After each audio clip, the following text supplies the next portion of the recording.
नमस्कार दोस्तों, आप सभी का स्वागत है हमारे चैनल पे। तो ये क्लास बहुत ही महत्वपूर्ण होने वाला है क्योंकि ये सभी क्लास के लिए अति महत्वपूर्ण क्लास है। कोई भी आप एग्ज़ाम दीजिए जिसमें जीएस पूछा जाता है और स्टैटिक जीके, ये सभी एग्ज़ाम के लिए इम्पोर्टेंट है। तो अगर आप इसका पीडीएफ चाहते हैं तो आप टेलीग्राम चैनल से ज्वाइन हो जाइएगा, जिसका लिंक आपको वीडियो के डिस्क्रिप्शन में मिलेगा। वहाँ से आपको क्या करना है, टेलीग्राम चैनल से ज्वाइन हो जाना है और वहाँ आपको इसका पीडीएफ प्रोवाइड कर दिया जाता है, जिससे आसानी होगा आपको उतारने में। तो आइए हम लोग सीधा वीडियो को शुरू करते हैं। जो आज का जो पहला प्रश्न है, निम्नलिखित में से कौन सा देश संयुक्त राष्ट्र सुरक्षा परिषद का अस्थायी सदस्य नहीं है? तो ये लगभग 2 से 3 बार प्रश्न आ चुका है इससे रिलेटेड। तो अगर आप वीडियो शुरू से देख रहे होंगे तो इसका आंसर आप आसानी से कर लीजिएगा। तो अस्थायी सदस्य होता है, एक होता है अस्थायी सदस्य। अस्थायी कहने का मतलब है अस्थायी रूप से, और एक होता है अस्थायी सदस्य कहने का मतलब बदलते रहता है। तो कितने सदस्य होता है? 2 तरह के, एक अस्थायी एक अस्थायी। तो संयुक्त राष्ट्र सुरक्षा परिषद में 2 तरह के सदस्य होंगे, एक अस्थायी सदस्य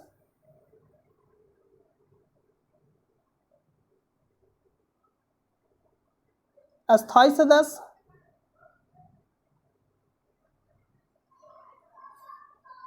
और एक अस्थायी सदस्य। अस्थायी सदस्य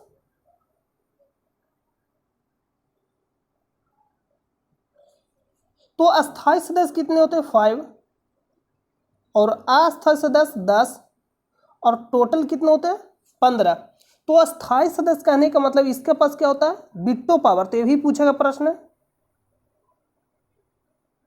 वीटो पावर किसके पास होता है? अस्थायी सदस्य के पास वीटो पावर। वीटो पावर कहने का मतलब अगर 14 सदस्य मान ली कोई भी अधिनियम या कानून बन रहा है उसमें सहमत है और एक जो सदस्य है अस्थायी सदस्य का वो सहमत नहीं है, तो वीटो पावर लगा सकता है। यानी वो जो अधिनियम रहेगा, ये जो भी कानून बनेगा, जो भी अधिनियम, वो पारित नहीं हो पाएगा अगर वीटो पावर लगा देगा कोई भी जो अस्थायी सदस्य का मेंबर है। तो इसमें कितने देश है अस्थायी सदस्य में? 5 देश। तो इसमें पूछा कौन सा सदस्य है जो अस्थायी सदस्य का मेंबर है। तो पहले जानना होगा कि जो 5 सदस्य कौन कौन है। कभी कभी ये भी प्रश्न पूछता है कौन सा देश अस्थायी सदस्य का मेंबर नहीं है। तो पहला लिखेगा, यहां पे लिखिएगा यूएसए, अमेरिका, यूएसए, अमेरिका, चीन, रूस, फ्रांस, ब्रिटेन। अमेरिका, चीन, रूस, फ्रांस और ब्रिटेन एक कैसा मेंबर है? तो अस्थायी सदस्य, यानी इनके पास होता है वीटो पावर, अस्थायी सदस्य। और एक और प्रश्न पूछा था कि जो अस्थायी सदस्य होते हैं उनके जो कार्यकाल उनका होता है कितना वर्ष का होता है? तो 2 वर्ष।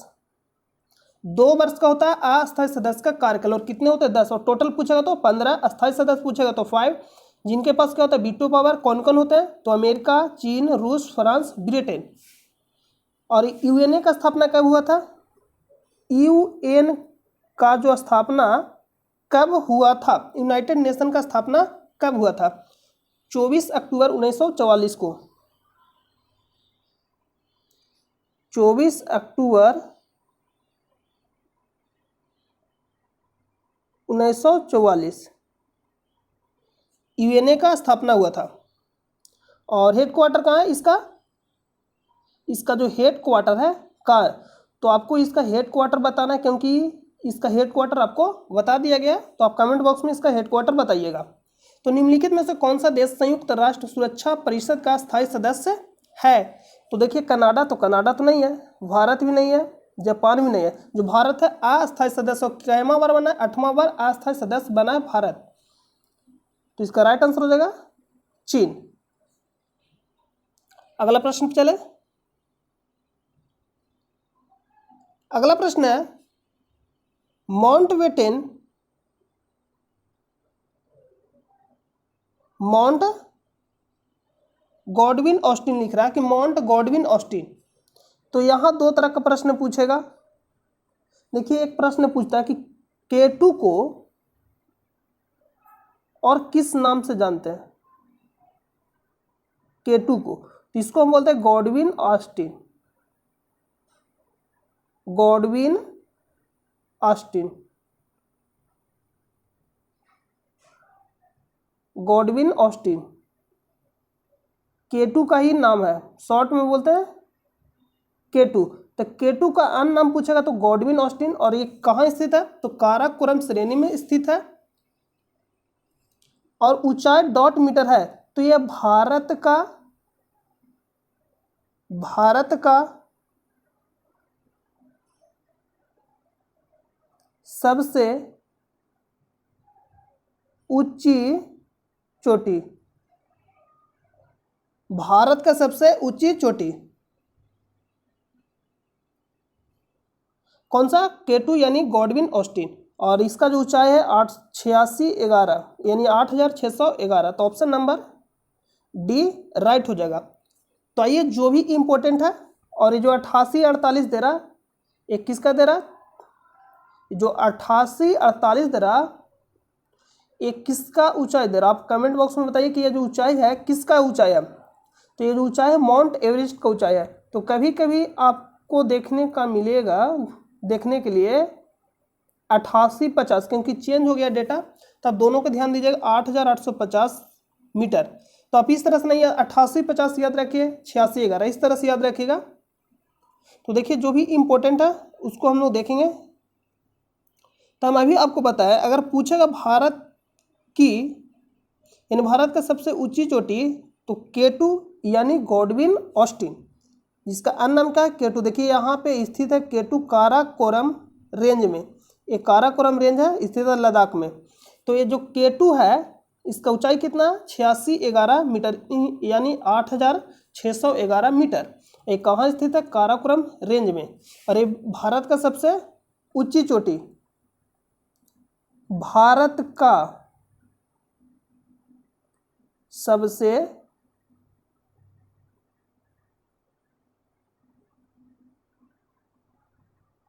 ऊंची चोटी कौन है, तो K2, भारत का सबसे ऊंची चोटी। तो ये हो गया। अगर प्रश्न पूछेगा कि ये तो भारत का सबसे ऊंची यानी भारत का पहला, और दूसरे नंबर पे कौन है, दूसरा नंबर पे हो जाएगा कंचनजंगा।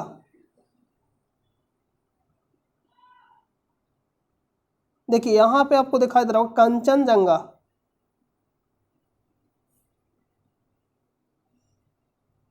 कंचनजंगा ये सिक्किम में स्थित है। कंचनजंगा कहाँ स्थित है, सिक्किम में। यहाँ सिक्किम में यहाँ पे ये जो लोकेशन दे दिया उल्टा लोकेशन दे दिया। ये जो माउंट एवरेस्ट है इसको नेपाल में देना चाहिए था, और ये जो कंचनजंगा कहाँ स्थित है, सिक्किम में।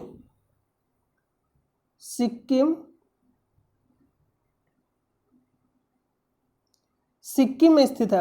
और ये भारत का दूसरा सबसे ऊंची चोटी है, और इसका ऊंचाई कितना, 8586 यानी 8586 मीटर।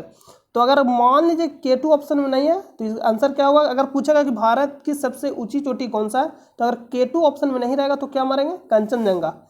और तीसरा अगर पूछेगा तो तीसरा हो जाएगा नंदा देवी। तीसरा कौन सा हो जाएगा, नंदा देवी, जो कहाँ, उत्तराखंड में। नंदा देवी भारत का तीसरा सबसे ऊंची चोटी। और पहला कौन था, K2 जिसको हम बोलते हैं गॉडविन ऑस्टिन, और कहाँ स्थित है, काराकोरम रेंज में यानी काराकोरम श्रेणी में। और दूसरा कौन था, कंचनजंगा, जो कहाँ स्थित है, सिक्किम में। और माउंट एवरेस्ट विश्व का सबसे ऊंची चोटी है। माउंट एवरेस्ट विश्व का सबसे ऊंची चोटी, विश्व का पूछेगा तो माउंट एवरेस्ट कितना ऊंचा है, तो 8850 मीटर। और ये कहाँ स्थित है, नेपाल में। ये कहाँ स्थित है, नेपाल में। तो इसका राइट आंसर क्या हो जाएगा, तो इस प्रश्न का जो आंसर होगा ऑप्शन नंबर डी। और इसमें देखिए और भी प्रश्न पूछ सकता, यहां से प्रश्न पूछेगा कि भारत की सबसे दक्षिणतम चोटी कौन सा है। तो भारत का सबसे दक्षिणतम चोटी यानी दक्षिण में स्थित सबसे चोटी जो है, भारत का सबसे दक्षिण में स्थित कौन सा चोटी है, यह पहाड़ी पूछेगा। तो हो जाएगा कौन सा होगा, अगर पूछे कौन सा पहाड़ तो कार्डेमम की पहाड़ी है, कार्डेमम की पहाड़ी है। भारत में सबसे जो दक्षिण जो सीमा है, ये वाला दक्षिण, भारत का सबसे दक्षिणतम पहाड़ी कौन सा है, कार्डेमम। और दक्षिणतम सबसे ऊंची चोटी कौन सा है, तो अनायमुडी। ये दक्षिणतम सबसे ऊंची चोटी यानी पहला, और दूसरा पे कौन सा, दोदा बेटा, यहाँ पे लिखा गया दोदा बेटा, ये दूसरा पे, इसका ऊंचाई है 2695 और इसका ऊंचाई है 2637। तो भारत का अगर पूछेगा कि दक्षिणतम सबसे ऊंची चोटी कौन सा है, तो अनायमुडी, अनायमुडी, जिसका ऊंचाई कितना है 2695। तो 2695 इस तरह से याद नहीं रखिएगा, याद रखिएगा 2695। और दूसरा पे कौन सा, दोदा बेटा, जिसका ऊंचाई कितना है 2637 मीटर, यानी 2637 मीटर। तो आई होप कि आपको समझ में आ गया होगा। तो प्रश्न पे चलते, इतना आपसे प्रश्न पूछेगा जो इंपॉर्टेंट है। तो इसका राइट आंसर क्या हो जाएगा, ऑप्शन नंबर डी।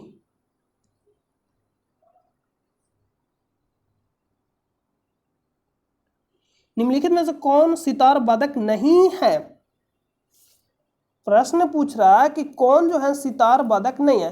तो अगर आप पिछला वीडियो देखे होंगे तो आपको हम नोट भी दिए थे टेलीग्राम चैनल पे कि उतार लीजिएगा। और आपको जो कल पढ़ाए थे पिछला वाले वीडियो में, जो भी समिति था आयोग, जिसमें पूछता है कि ठक्कर आयोग किससे संबंधित था, हंटर आयोग पूछेगा, बलवंत राय मेहता समिति, सब पूछता है। तो इसका नोट आपको टेलीग्राम चैनल पे दे दिया गया, यानी जो भी हम यहाँ पढ़ाते हैं उसका नोट आपको टेलीग्राम चैनल पे दे दिया जाता है, वहां से आप आराम से उतार लीजिएगा। सिर्फ आपको यहाँ सुनना होता है आराम से। और उसका लिंक कहाँ मिलेगा, तो वीडियो के डिस्क्रिप्शन में, या आप चैनल के अबाउट में जाइएगा। चैनल के अबाउट में जिस तरह से आप प्ले लिस्ट में जाते हैं उसी तरह से बढ़ाते जाइएगा, तो अबाउट आता है, तो उसमें जाइएगा तो आपको मिल जाएगा टेलीग्राम लिखा हुआ, तो वहाँ क्लिक करिएगा तो वहाँ से भी आप ज्वाइन हो जाइएगा। तो यहाँ पर प्रश्न पूछा निम्नलिखित में से कौन सितार वादक नहीं है। तो नहीं है इसका कहने का मतलब आपको चारों ऑप्शन याद रहना चाहिए। चारों ऑप्शन क्या रहना चाहिए, याद रहना चाहिए। तो सितार वादक नहीं है, तो इसका राइट आंसर क्या हो जाएगा, ऑप्शन नंबर ए। तो यहां प्रश्न उठता है, तो पंडित शिव कुमार शर्मा किससे संबंधित है।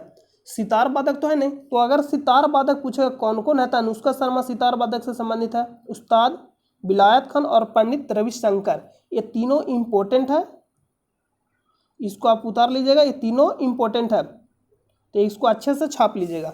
और अगर पूछेगा पंडित शिव कुमार शर्मा, तो किससे संबंधित है, संतूर से। ये क्या है, तो संतूर वादक, ये क्या है, संतूर वादक। अगर पूछ लेगा बांसुरी वादक, तो पंडित हरिप्रसाद चौरसिया और पन्नालाल घोष किससे संबंधित है, तो बांसुरी वादक। और शहनाई से बिस्मिल्लाह खां, तबला से डॉक्टर जाकिर हुसैन और पंडित किशन महाराज। तो ये जो भी है इंपॉर्टेंट है, इसका नोट आपको दे दिया गया टेलीग्राम चैनल पे, वहां से आप उतार लीजिएगा। तो अगला प्रश्न पे चलते हैं। तो इसका राइट आंसर हो जाएगा ऑप्शन नंबर बी। कौन पूछा कि नहीं है, अब ध्यान से लास्ट में दीजिएगा कि नहीं इसमें पूछा गया, इनमें से कौन सा हड़प्पा स्थल गुजरात में पाया जाता है। तो इसका नोट आपको हम प्रोवाइड करेंगे टेलीग्राम चैनल पे, आपको सिर्फ यहाँ ध्यान से सुनना है और आपको समझा दे रहे कि कहाँ स्थित है। तो हड़प्पा जो है स्थल गुजरात में पाया जाता है कहाँ, ये प्रश्न नहीं पूछा। इनमें से कौन सा हड़प्पा स्थल गुजरात में पाया जाता है, मतलब कौन सा जो हड़प्पा स्थल है गुजरात में पाया जाता है। तो गुजरात में दो पाया जाते हैं, कौन कौन, एक धौलावीरा, एक लोथल। तो ऑप्शन तो हो जाएगा ऑप्शन नंबर सी, धौलावीरा। देखिए यहाँ लोकेशन आपको दिया गया, अगर आप ध्यान से देखिएगा, जूम करके आपको दिखा रहा है। देखिए ये जो हो जाएगा धौलावीरा, ये कौन सा है, ये जो आप देख रहे हैं,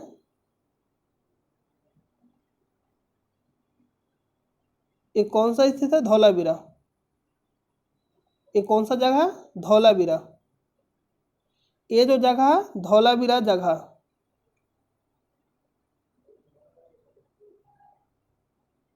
1 मिनट थोड़ा,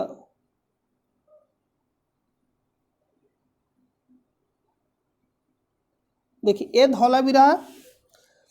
और जो अभी आपको बताया लोथल, लोथल भी कहाँ स्थित है? गुजरात में, भोगवा नदी के किनारे स्थित है लोथल। ये भी प्रश्न पूछेगा। चनहुदड़ो, चनहुदड़ो किस नदी किनारे स्थित है? सिंधु। ये जो आप नदी देख रहे हैं, ये जो आप नदी देख रहे हैं, ये वाला, ये कौन सा नदी है? सिंधु नदी। तो ये भी प्रश्न पूछेगा। और यहाँ देखिए जिसको हम लगा रहे हैं टिक आउट कर रहे हैं उसको आप उतार लीजिएगा। ऐसे तो हम नोट आपको प्रोवाइड कर देंगे टेलीग्राम चैनल पे, जो इंपॉर्टेंट, जो भी इससे रिलेटेड इंपॉर्टेंट पॉइंट है जो आपको याद करना चाहिए। देखिए मेन मुद्दा होता है कि हम पढ़ना तो बहुत आसान, आपके पास बुक भी होगा, उस बुक में लिखा भी होगा इसके बारे में। ऐसा नहीं करें आपके पास बुक नहीं होगा, बुक में भी लिखल होगा, लेकिन आपको यह तय करना है कि कौन सा पॉइंट को पढ़ना है और कौन सा पॉइंट को नहीं पढ़ना है। तो आपको इसका टेलीग्राम चैनल पे पीडीएफ दे दिया जाएगा, यानी नोट हम करते हैं, खुद से नोट करते हैं और आपको प्रोवाइड करते हैं मेहनत कर कर। तो आप वहाँ से आराम से उतारिएगा। और यहाँ आपको सिर्फ देखना, देखिए मोहनजोदड़ो कहाँ स्थित है? पाकिस्तान में। पाकिस्तान का जो सीमा है, देखिए इस वाला एरिया जो पाकिस्तान का, ये जो है ये भारत के अंदर आएगा। ये जो क्या है? भारत। और भारत किधर क्या है? पाकिस्तान। तो ये पाकिस्तान में स्थित है मोहनजोदड़ो। और चनहुदड़ो इंपॉर्टेंट है। और इसमें आपको देखना है मेहरगढ़, ये कहाँ स्थित है? तो ये भी स्थित है पाकिस्तान में। ये कहाँ स्थित है? पाकिस्तान। कालीबंगा, कालीबंगा, बनावली, राखीगढ़ी और एक रोपड़, ये हो गया।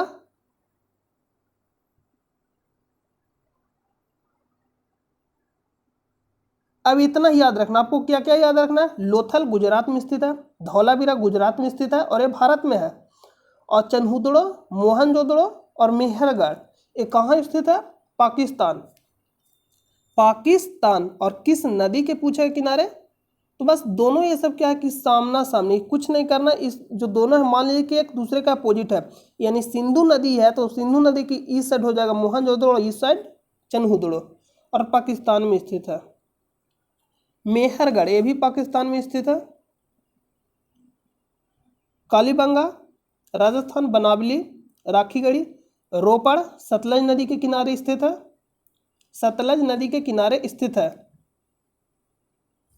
तो ये जो कुछ इंपॉर्टेंट है जो आपको याद रखना चाहिए, देख लीजिए ध्यान से एक बार में। देखिए आपको कितना याद रखना? लोथल, धौलावीरा, चनहुदड़ो, मोहनजोदड़ो, मेहरगढ़, कालीबंगा, बनावली, राखीगढ़ी और रोपड़, इतना ही आपको याद रखना है।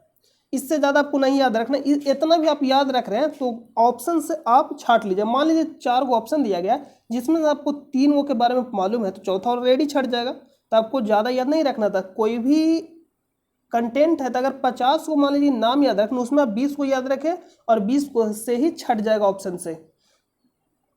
तो इनमें से कौन सा हड़प्पा स्थल गुजरात में पाया जाता है? तो कौन कौन गुजरात में पाया जाता है? एक धौलावीरा और एक लोथल। और यहाँ पे सुरकुट्टा, ये भी कभी कभी पूछ लेता है तो इसको नोट करें, ये सुरकुट्टा ये हो जाएगा। तो इसका राइट आंसर क्या हो जाएगा? Option number C. Option number C. अब इससे रिलेटेड जो भी इंपॉर्टेंट पॉइंट है हड़प्पा स्थल से रिलेटेड, तो क्या क्या पूछेगा, क्या क्या इससे पूछ सकता है? तो इससे पूछेगा जैसे मोहनजोदड़ो, मोहनजोदड़ो से विशाल स्नानागार मिला, स्नानागार भी मिला था। विशाल, देखिए हम कुछ यहां लिख दे रहे हैं और बाकी आपको सुनना है आराम से। मोहनजोदड़ो, और इसकी खोज, इसका खोज कब हुआ था? 1922 में। किसके द्वारा हुआ था? तो राखलदास बनर्जी, राखल दास बनर्जी के द्वारा। और यहां से क्या क्या मिला? विशाल स्नानागार, स्नानागार का मतलब होता है सबसे बड़ी इमारत, यानी विशाल स्नानागार सबसे बड़ी इमारत, बृहत स्नानागार, नृत्य की कांस्य मूर्ति, नृत्य नहीं यानी नर्तकी बोल सकते हैं, नर्तकी की कांस्य मूर्ति मिला यहाँ से। आपको क्या क्या याद रखना, विशाल स्नानागार कहाँ से मिला था, मोहनजोदड़ो।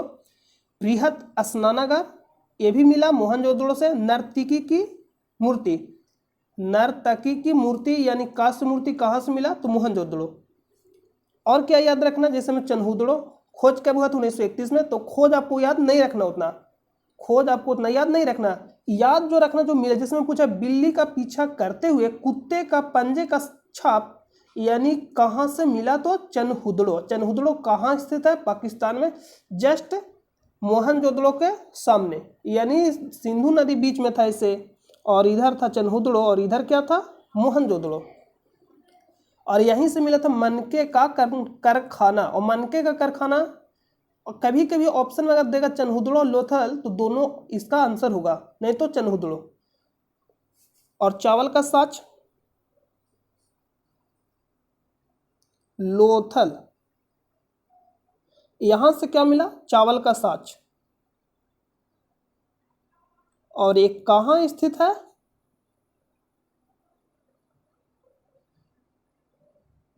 एक कहां स्थित है, तो गुजरात में। और मिट्टी के बने नाव यहां से मिला, और इसकी खोज कौन किए थे, SR. Rao. SR. Rao 1954। SR. Rao 1954। अगला है कालीबंगा। तो कालीबंगा से एक याद रखना, हल से जोते हुए खेत का साच। हल से जोते हुए खेत का साच कहां से मिला, कालीबंगा। खोज कब हुआ था 1951। तो खोज आपको उतना ध्यान नहीं देना, जो साच मिला वो आपको ध्यान देना। 1951 में अमलानंद घोष। और 21 नदी के किनारे स्थित है, घाघरा नदी। घाघरा नदी यानी घाघरा नदी। और एक है बनावली। तो बनावली से मिलता है मिट्टी का बना हल। देखिए बनावली कहाँ, बनावली, देखिए बनावली, ये आपका यहाँ बनावली से क्या मिला, मिट्टी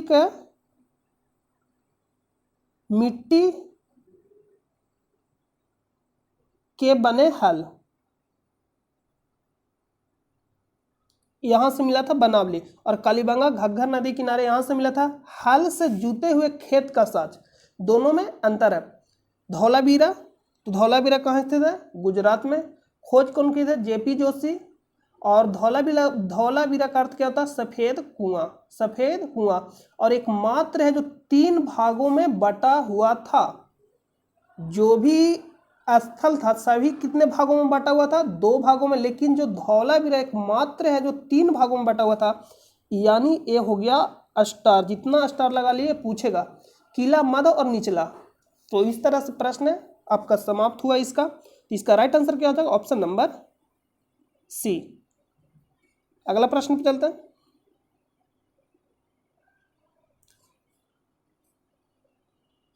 अगला जो प्रश्न, निम्नलिखित में से सही युग में यानी संगठन और उनके मुख्यालय का चयन करें। कर देते हैं चयन, इसमें कोई दिक्कत नहीं है। ILO यानी international labour organisation, international labour organisation, इसका मुख्यालय कहाँ स्थित है, इसका जो मुख्यालय है कहाँ स्थित है, तो इसका जो मुख्यालय जिनेवा स्विट्जरलैंड में है। Geneva Switzerland. IMF आपको कल ही बताया था, Washington DC USA, Washington DC USA में इसका मुख्यालय स्थित है, जिसको हम बोलते हैं international monetary fund. Vienna UNIDO, इसका फुल फॉर्म होता है united national industrial development organisation, इसका फुल फॉर्म होता है। यूनेस्को, इसका जो मुख्यालय कहाँ स्थित है, पेरिस फ्रांस में। पेरिस फ्रांस में। वर्ल्ड हेरिटेज सिटी कौन जारी करता है, यूनेस्को। और कितने वर्षों के लिए जारी किया जाता है, 20 वर्षों के लिए। और जो पहला शहर था भारत का कौन सा था? अहमदाबाद। कब जारी हुआ था? 2017 में शामिल हुआ था वर्ल्ड हेरिटेज सिटी में अहमदाबाद। और जो दूसरा था जयपुर 2019 में। अगला प्रश्न पे चले। इसका जो राइट आंसर क्या हो जाएगा? Option number C. कौन सुमेलित है?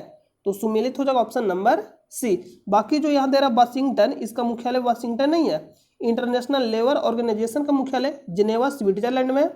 IMF इंटरनेशनल मॉनेटरी फंड, इसका भी मुख्यालय कहाँ स्थित है? वाशिंगटन DC USA में। और यूनेस्को का मुख्यालय भी स्थित है पेरिस फ्रांस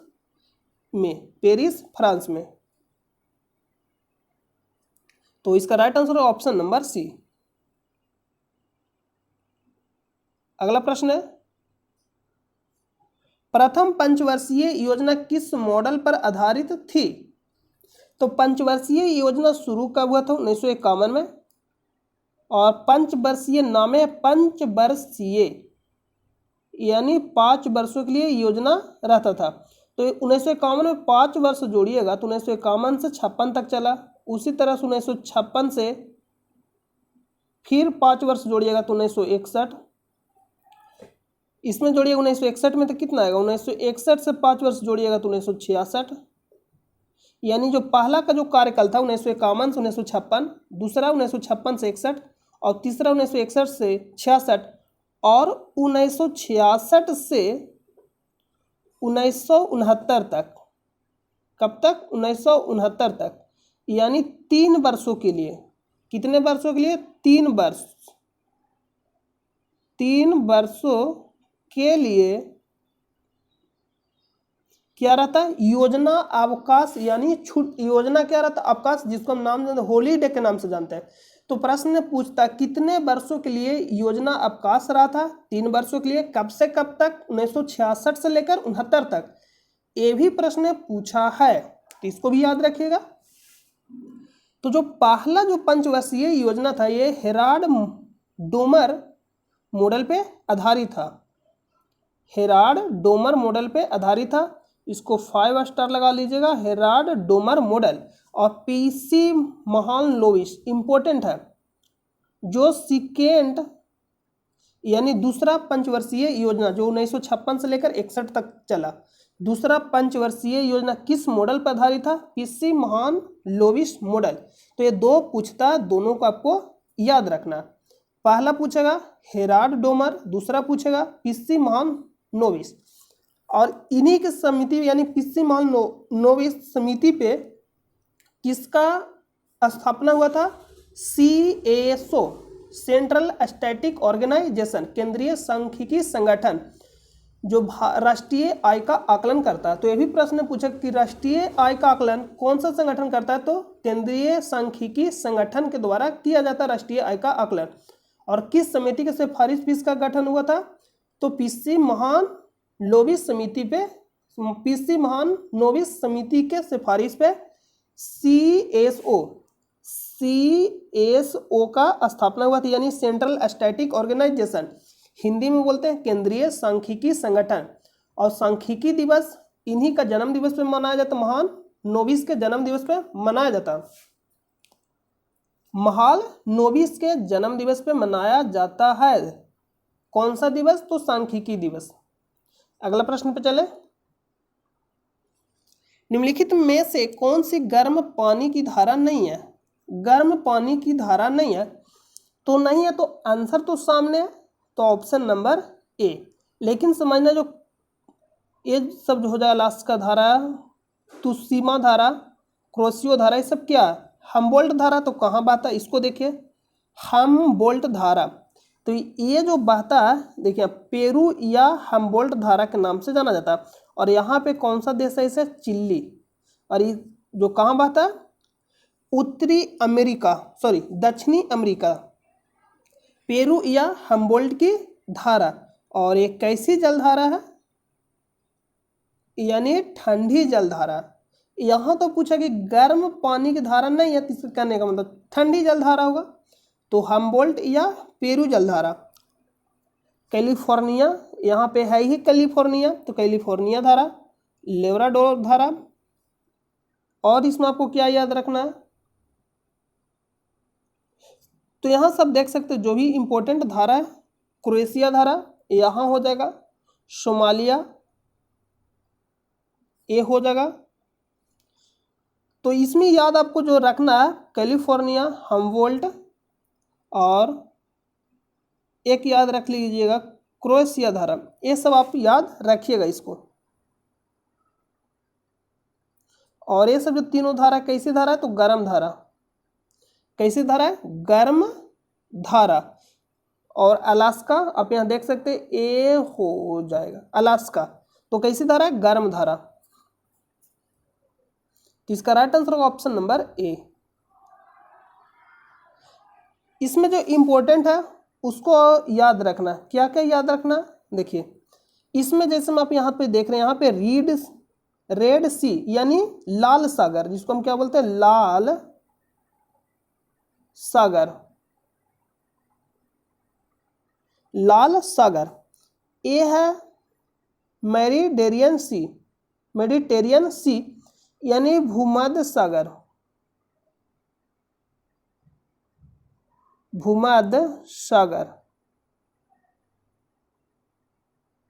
मेडिटेरियन सी, भूमध्य सागर। और यहां जो देख रहे ए वाला, ए है ब्लैक सी यानी काला सागर।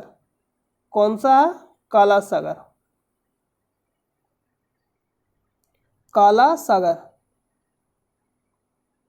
और ये जो देख रहे हैं कैस्पियन सागर, ये है अरल सागर। तो यहाँ पे जो देख रहे हैं भूमध्य सागर और लाल सागर को कौन जोड़ता है, तो सवेज नहर। ये प्रश्न पूछेगा, सवेज नहर। अब भूमध्य सागर जो स्थित है कौन सी ज्वालामुखी को भूमध्य सागर का प्रकाश स्तंभ कहते हैं। भूमध्य सागर का प्रकाश स्तंभ किसे कहा जाता है, स्ट्रोम्बोली। तो ये याद रखेगा। और भूमध्य सागर का कुंजी किसे कहा जाता है, तो यहाँ पे स्थित है जिब्राल्टर जलसंधि। तो जिब्राल्टर जलसंधि को भूमध्य सागर का कुंजी कहा जाता है। तो क्या क्या याद रखना है, सवेज नहर किसको जोड़ता है, भूमध्य सागर से लाल सागर को। और यहाँ पे स्थित कौन सा है, जिब्राल्टर जलसंधि, जिसको हम भूमध्य सागर के क्या कहते हैं, कुंजी कहते हैं। भूमध्य सागर का कुंजी कहा जाता है जिब्राल्टर जलसंधि को। और भूमध्य सागर का प्रकाश स्तंभ किसे कहा जाता है, स्ट्रोम्बोली ज्वालामुखी को। तो अगला प्रश्न चले। कभी कभी देश पूछेगा, तो इतना आपसे डीप जाकर नहीं पूछेगा, ये पूछेगा यूपीएससी और बीपीएससी वाले से। अगला प्रश्न पे चलते हैं। किस सक्रिय ज्वालामुखी को भूमध्य सागर के लाइट हाउस के रूप में जाना जाता है, तो तुरंत बताएं, स्ट्रोम्बोली। और ये कहाँ स्थित है, इटली में। ये जो स्थित है माउंट एटना, स्ट्रोम्बोली और माउंट विसुवियस, ये तीनों जो है इटली में है। कहाँ है,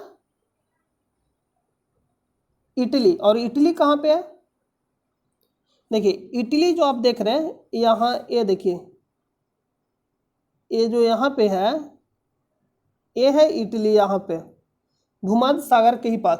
तो अभी आपसे पूछे कि भूमध्य सागर का प्रकाश स्तंभ किसे कहा जाता है, स्ट्रोम्बोली ज्वालामुखी को। और भूमध्य सागर का कुंजी किसे कहा जाता है, तो जिब्राल्टर जल संधि को। और कौन कौन सा है, माउंट एटना ज्वालामुखी, माउंट विसुवियस ज्वालामुखी और स्ट्रोम्बोली ज्वालामुखी, ये स्थित है इटली में। ये तीन इंपॉर्टेंट है। और कोटोपैक्सी एक कहाँ स्थित है, इक्वाडोर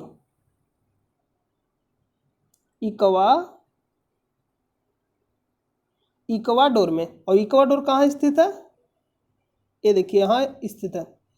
1 मिनट देखिए, आपको बता रहे हैं इक्वाडोर।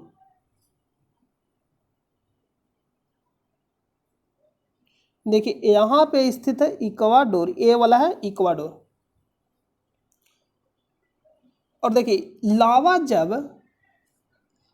कब बनता है, मैग्मा होता है लिक्विड अवस्था में, अंदर आता है। तो मैग्मा क्या होता है, लिक्विड अवस्था में यानी द्रव अवस्था में अंदर आता है। तो जैसे ही बाहर आता है तो मैग्मा में लगा हवा बन गया लावा।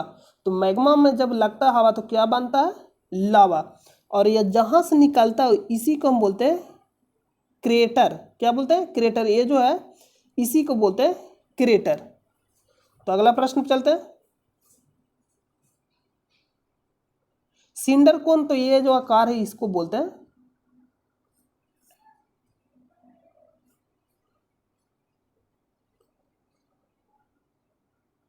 भारत के किस राज्य में कार्ला नामक संरक्षित बौद्ध गुफाएं मौजूद है? तो ये स्थित है महाराष्ट्र में। महाराष्ट्र कहाँ स्थित है? महाराष्ट्र में। तो बौद्ध से रिलेटेड जैसे मैं पूछेगा, प्रथम बौद्ध संगीति का आयोजन कहाँ हुआ? प्रथम बौद्ध संगीति, प्रथम बौद्ध संगीति का आयोजन कहाँ हुआ?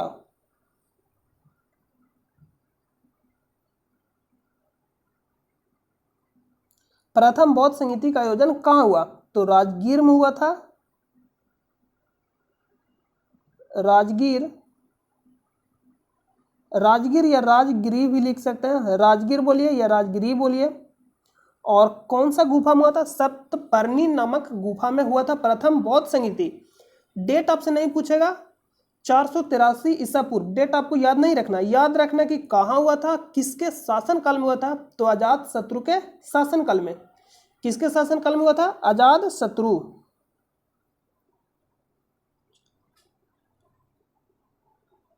अजात शत्रु,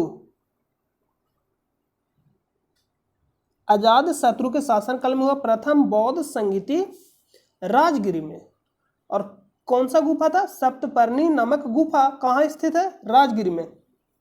राजगीर बोलिए या राजगिरी, दोनों नाम है, तो दोनों में आप कंफ्यूज नहीं करिएगा, दोनों ऑप्शन दे सकता है, कोई भी ऑप्शन एक रहेगा। प्रथम बौद्ध संगीति, और दूसरा पूछेगा तो कहाँ हुआ था, और तीसरा पूछेगा तो कहाँ हुआ था, और चौथा पूछेगा तो कहाँ हुआ था। ये सब सारा आपको बता दिया गया। आपसे हम बार बार कह रहे हैं कि आप वीडियो को शुरू से देखिए। अगर आप शुरू से देख रहे होंगे तो आपको ये सब सारा बताया गया। तो आप हमें कमेंट बॉक्स में बताइएगा, दूसरा हो गया, तीसरा और चौथा, ये सब दोनों तीनों का क्या बताना आपको कमेंट बॉक्स में। फर्स्ट तो आपको हम बता दिए, सेकेंड बताना, थर्ड और फोर्थ जो कहाँ हुआ था और किसके शासनकाल में हुआ था। अगले वीडियो में हम आपको बता देंगे। मुरेल राष्ट्रीय उद्यान किस राज्य में स्थित है? तो ये स्थित है मिजोरम में। कहाँ स्थित है? मिजोरम। मुरलेन राष्ट्रीय उद्यान किस राज्य में स्थित है? तो मिजोरम। इसको याद रखिएगा।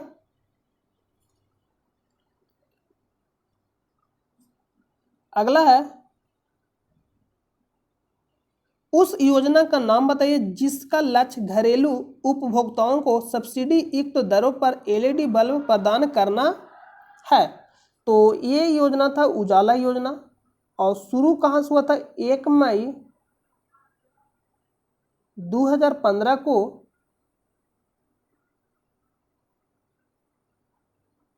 आरा बिहार से। कहाँ से शुरू हुआ था? आरा बिहार से। आरा बिहार से शुरू हुआ था। और इसका जो उद्देश्य क्या था? 10 रुपये में एलईडी बल्ब।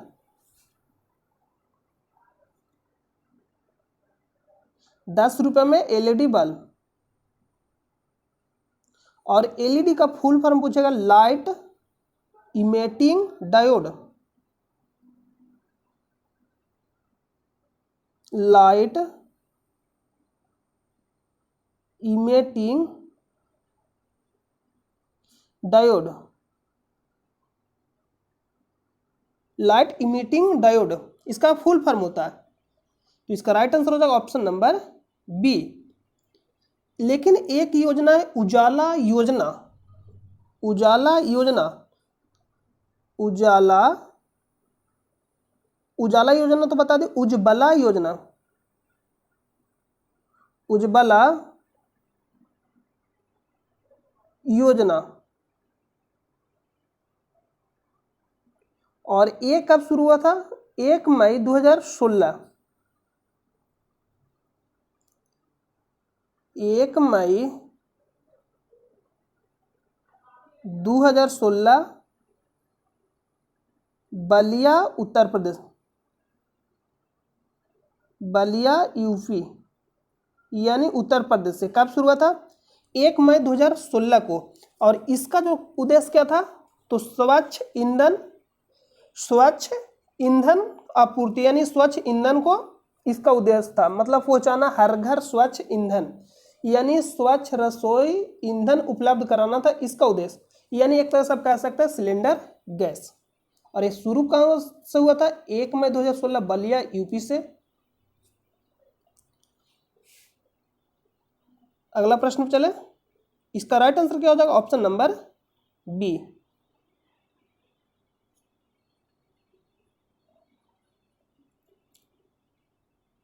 हिमालयन ईव किस राज्य में पाया जाता है? तो शायद आपको याद होगा, तो हम पिछले वाले वीडियो में यानी शायद चौथा या पांचवा लेक्चर में बताए थे, ये एक पेड़ है। ये कैसा है? एक पेड़ है। यहाँ भी हम फिगर लगाए थे, शायद लगाना भूल गए। तो आपको हम बताए थे ये भी एक पेड़ है जो कैसा पेड़ है? औषधीय वृक्ष है, यानी औषधीय वृक्ष जिसका नाम क्या? Himalayan ewe. हिमालयन ईव किस राज्य में पाया जाता है? तो ये पाया जाता है HP यानी हिमाचल प्रदेश और AP यानी अरुणाचल प्रदेश। तो इसका राइट आंसर क्या हो जाएगा? Option number B. तो एक प्रकार का क्या है? हिमालयन वृक्ष। हिमालयन ईव एक प्रकार का क्या है? औषधीय वृक्ष। इसको नोट करके लिखिए, औषधीय वृक्ष।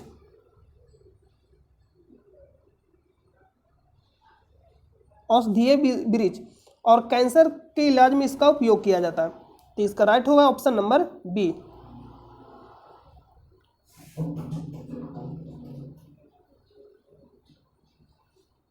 भारतीय संविधान के गणतांत्रिक होने का कारण क्या है? भारतीय संविधान के गणतांत्रिक होने का कारण क्या है? इसमें अधिकार विधेयक शामिल है, इसमें कोई वंशानुगत तत्व नहीं है, इसमें बेशक मताधिकार प्रदान किया जाता है, इसमें निर्वाचित संसद का प्रावधान शामिल है। तो ऑप्शन नंबर डी है जो बिल्कुल correct answer, option number D. देखिए, गणतांत्रिक होने कहने का मतलब, गणतंत्र होने के कहने का मतलब है उस राज्य से यहाँ जो होता है देश का मतलब होता है, राज्य का मतलब नहीं होता है। राज्य का यह मतलब है देश से, या आप ये भी बोल सकते हैं कि गणतंत्र या गणतांत्रिक का मतलब है किसी भी देश का जो प्रमुख होता है, वहाँ का जो सर्वोच्च जो हेड होता है, प्रमुख होता है। जिस तरह से भारत में राष्ट्रपति, उसका जो चुनाव होना है किसके द्वारा किया जाए? तो जनता के द्वारा, परोक्ष या प्रत्यक्ष रूप से, यानी प्रत्यक्ष या अप्रत्यक्ष रूप से जनता के द्वारा वहाँ का प्रमुख मतलब चुना जाए किसी भी देश या राज्य का। तो वहाँ क्या हो जाएगा? गणतांत्रिक। तो गणतांत्रिक होने का अर्थ है कि वहाँ का प्रमुख किसके द्वारा चुना जाए? तो जनता के द्वारा, प्रत्यक्ष या अप्रत्यक्ष रूप से। मतलब अप्रत्यक्ष कहने का मतलब हो गया कि हम डायरेक्ट उनका वोट नहीं देंगे, और प्रत्यक्ष कहने का मतलब डायरेक्ट, जैसे में मुखिया जो खड़ा होता है गांव में तो हम लोग डायरेक्ट जाकर वोट देते हैं उन्हीं को, लेकिन जैसे में राष्ट्रपति खड़ा होता है हम राष्ट्रपति के जाकर वोट नहीं देते हैं, जो भी संसद रहता है उसको हम वोट करते हैं, वो फिर क्या करता है? वहां जाकर वोट देता है। तो अगला प्रश्न चले, तो राष्ट्रपति का चुनाव कैसा चुनाव है? तो अप्रत्यक्ष चुनाव, ये भी प्रश्न पूछेगा।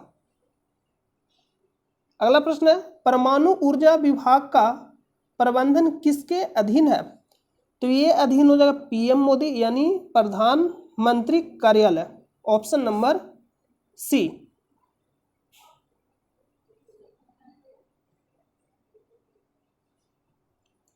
डॉट एक उपकरण है जिसके द्वारा एक ही वस्तु की दो अलग अलग तस्वीरों को एक साथ देखा जा सकता है, उसका नाम क्या है? तो ये नया टाइप का थोड़ा प्रश्न है, इसको याद रखने पड़ेगा। देखिए, साइंस और मैथ ये सब नहीं है, ये सब जो प्रश्न है ना कॉन्सेप्ट वाला प्रश्न है, आपको याद रखना पड़ेगा कि होता है तो होता है।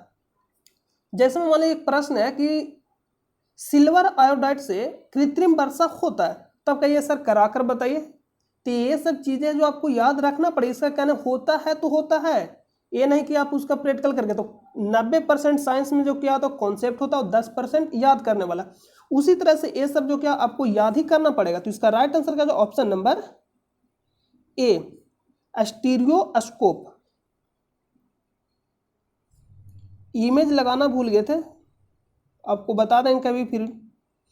निम्नलिखित में से किसे वर्ल्ड वाइड वेब का जनक माना जाता है? तो बहुत ही इजी प्रश्न है, आपको भी आंसर इसका मालूम होगा। सर अगर नहीं मालूम है तो आज से जान जाइए और इसको याद रख लीजिएगा। नाम क्या? सर टिमोथी जॉन वर्नर ली। तो आपको सिर्फ याद रखना वर्नस ली। देखिए पूरा नाम यहाँ याद नहीं रखिए यहाँ, क्योंकि एग्जाम निकालना है आपको। शुद्धि और हिंदी पढ़ने के लिए अगर आप यहाँ शुरू कर दीजिएगा व्याकरण, तो आप समझ लीजिए आपसे एग्जाम नहीं निकलेगा। आपको याद रखना लास्ट के 1 से 2 लाइन, जिससे एग्जाम में ऑप्शन के द्वारा पकड़ा जाए। तो बस आप इतना याद रखिएगा, वर्नस ली।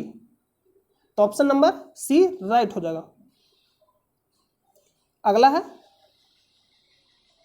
अगला है कि किसने महात्मा गांधी को भिखारी के लिबास में एक महान आत्मा के रूप में व्याख्यात किया था? कह रहा है कि किसने महात्मा गांधी को भिखारी के लिबास में एक महान आत्मा के रूप में व्याख्या किया था? तो ये कौन थे? रविंद्रनाथ टैगोर। रविंद्रनाथ टैगोर, जिनको पहली बार 1913 में नोबेल पुरस्कार मिला। भारत के प्रथम व्यक्ति नोबेल पुरस्कार, नोबेल विजेता कब मिला था? 1913 में। किस क्षेत्र में मिला था? साहित्य के क्षेत्र में। और ये जो थे एशिया के भी प्रथम व्यक्ति थे और भारत के भी प्रथम व्यक्ति थे। एशिया के पूछेगा तो भी रविंद्रनाथ टैगोर, और भारत पूछेगा तो भी क्या होगा? रविंद्रनाथ टैगोर। तो इसका राइट आंसर हो जाएगा ऑप्शन नंबर बी। और भी इससे रिलेटेड प्रश्न पूछ सकता, जैसे पूछ लेगा वन मैन ऑफ बाउंड्री किसने कहा? One man of boundary force.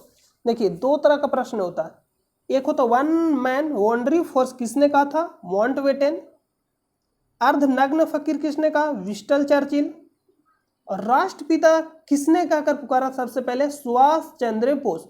जो वो रेडियो पर भाषण दे रहे थे 6 जुलाई 1944 के, तो वहीं से संबोधित किए थे महात्मा गांधी को राष्ट्रपिता के नाम से पुकार कर। मतलब तो राष्ट्रपिता सबसे पहले कौन कहते हैं, यानी राष्ट्रपिता की उपाधि कौन दिए थे? सुभाष चंद्र बोस। अर्धनग्न फकीर Winston Churchill. One man boundary force Mountbatten. और बापू पंडित जवाहरलाल नेहरू।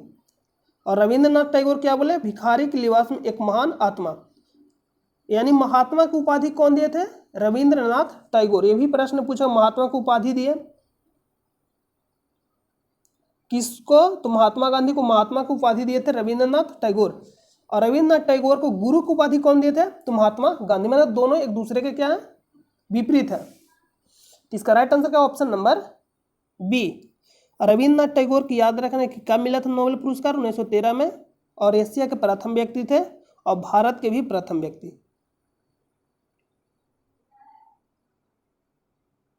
अगला प्रश्न पे चले।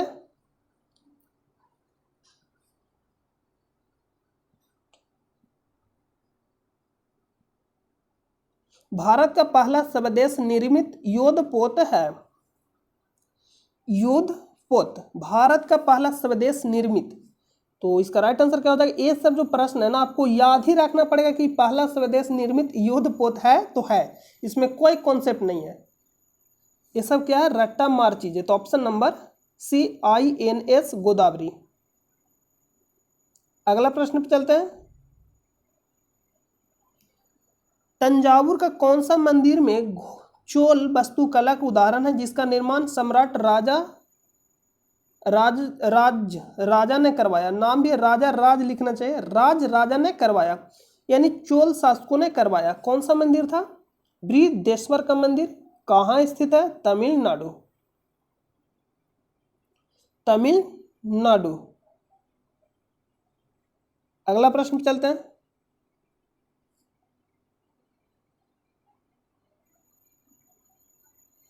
वस्तुओं के निर्यात और आयात के संतुलन को डॉट के रूप में संदर्भित किया जाता है। यानी वस्तुओं के निर्यात और आयात के संतुलन यानी वायलेंस को हम लोग किसके रूप में संदर्भित करते हैं? तो व्यापार संतुलन। यानी जो व्यापार क्या होता है? संतुलन होता है। नहीं तो कम होगा, नहीं तो ज़्यादा, मतलब दोनों तरफ से बराबर। जितना हम निर्यात करेंगे उतना आयात होगा। आयात और निर्यात समझते हैं या समझाना पड़ेगा? आयात और निर्यात। तो आप कमेंट बॉक्स में बताइए कि निर्यात का मतलब क्या होता है, आयात का मतलब क्या होता है। सिंपल है, हम उम्मीद है कि आपको आता होगा। नहीं आता है तो भी कमेंट बॉक्स में बताइए, जो भी आता होगा कमेंट बॉक्स में बताइएगा।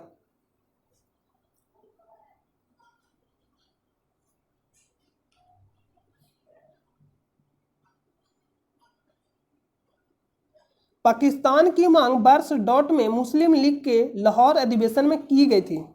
तो 1940। कब किया गया था? 1940 में। Option number C. अगला प्रश्न पे चलते हैं। देखिए ये इंपॉर्टेंट प्रश्न है। इनमें से कौन सा ऊतक पौधों में जल के परिवहन के लिए जिम्मेदार होता है? तो एक है जल और एक है खाद्य पदार्थ यानी भोजन सामग्री से। जला लिख दिया है, जल लिखेगा, जल, और एक है भोजन, भोज्य पदार्थ यानी खाने पीने वाला जल। तो ज से जल और ज से जाइलम। तो जाइलम क्या करता है? जल ले जाता है। और ये क्या करता है? फ्लोइम।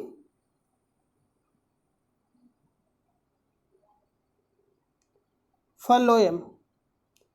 या क्या, ये क्या करता है? भोजन यानी सामग्री ले आता है। तो इनमें से कौन सा ऊतक पौधों में जल के परिवहन के लिए जिम्मेदार होता है? यानी जड़ से विभिन्न पौधों जो है, जैसे में जल कहाँ से लेकर जाएगा? पृथ्वी के अंदर से। तो पृथ्वी के अंदर से लेकर, यानी जड़ से लेकर जल है जो जाइलम है, जाइलम का काम है पानी को विभिन्न अंगों तक पहुंचाना, यानी जल का परिवहन करना। और फ्लोएम का काम क्या है? भोजन को विभिन्न अंगों तक पहुंचाना, पौधे के विभिन्न अंगों तक पहुंचाना, यानी भोजन का परिवहन, यानी खाद्य पदार्थ का परिवहन, यानी भोजन सामग्री। तो इस तरह से रिलेटेड रहेगा। जल से आपको याद रखना, जैसे जाइलम जैसे जल, जैसे जाइलम जैसे जल। तो जल का जैसे ही नाम आएगा तो क्या मारिएगा answer? Xylem. Option number B. अगला प्रश्न चलते हैं। तो आज का सारा प्रश्न आपका समाप्त हो गया। तो अगर आप इसका पीडीएफ चाहते हो तो लिंक आपको वीडियो के डिस्क्रिप्शन में मिल जाएगा, या आप जिस तरह से प्लेलिस्ट में जाते हैं उसी तरह से आगे बढ़ते जाए तो एक आएगा अवार्ड। तो अवार्ड के नीचे मिल जाएगा आपको टेलीग्राम लिखा हुआ, सिर्फ आपको उस पर क्लिक करना। जैसे क्लिक करिएगा आप टेलीग्राम चैनल में पहुंच जाइएगा, वहां से जाकर आप ज्वाइन हो सकते हैं। या वीडियो के डिस्क्रिप्शन में जाइएगा, वहां से भी लिंक मिलेगा, वहां से भी आप ज्वाइन हो सकते हैं। वहां आपको हम क्या करते हैं कि पीडीएफ दे देते हैं, क्योंकि यहाँ लिखने में हैंड से थोड़ा प्रॉब्लम होता है, तो हम कॉपी पर लिखकर आपको पीडीएफ प्रोवाइड कर देते हैं, वहां से आराम से उतार लीजिएगा। तो हम लोग मिलते हैं नेक्स्ट वीडियो में।